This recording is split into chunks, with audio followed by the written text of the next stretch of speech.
और चलिए बढ़ते हैं आगे। राजस्थान के हाईकोर्ट से धर्मगुरु आसाराम बापू को बड़ा सेटबैक लगा है। राजस्थान हाईकोर्ट की जोधपुर बेंच ने नाबालिग लड़की से दुष्कर्म के मामले में आसाराम बापू की आजीवन कारावास की सजा को बरकरार रखने का फैसला सुनाया है।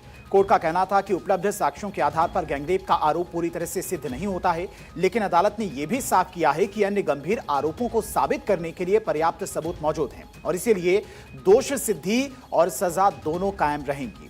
न्यायमूर्ति अरुण मोंगा और न्यायमूर्ति योगेंद्र कुमार पुरोहित ने आसाराम की अपील को आंशिक रूप से खारिज किया। गैंगरेप आईपीसी धारा 376 डी, पॉक्सो एक्ट की धारा 5G6 के गैंग पेनेट्रेटिव सेक्सुअल असॉल्ट के आरोपों से उन्हें बरी कर दिया गया है।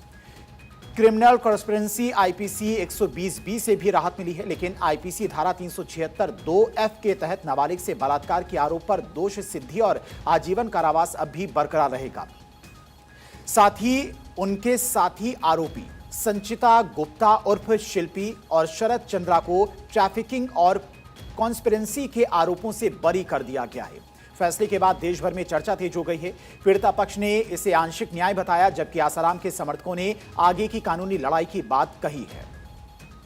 दरअसल यह मामला कई वर्षों से देश भर में चर्चा का विषय रहा। जोधपुर की निचली अदालत ने पहले ही आसाराम को दोषी मानते हुए उम्र कैद की सजा सुनाई थी, जिसके खिलाफ उन्हें हाईकोर्ट में अपील दायर की थी। अगस्त 2013 में जोधपुर के मड़ाई आश्रम में 16 वर्षीय नाबालिग छात्रा जो यूपी के रहने वाली थी, उसके साथ में कथित तौर पर दुष्कर्म करने के आरोप में आसाराम को सजा मिली थी।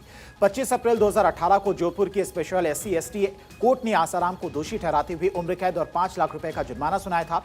आसाराम पिछले करीब 12 साल से जेल में सजा काट रही हैं। फिलहाल आसाराम मेडिकल ग्राउंड पर अंतरिम जमानत पैरोल पर बाहर हैं, जिसके बाद कोर्ट ने सजा बरकरार रखते हुए तुरंत सरेंडर करने का निर्देश दिया है।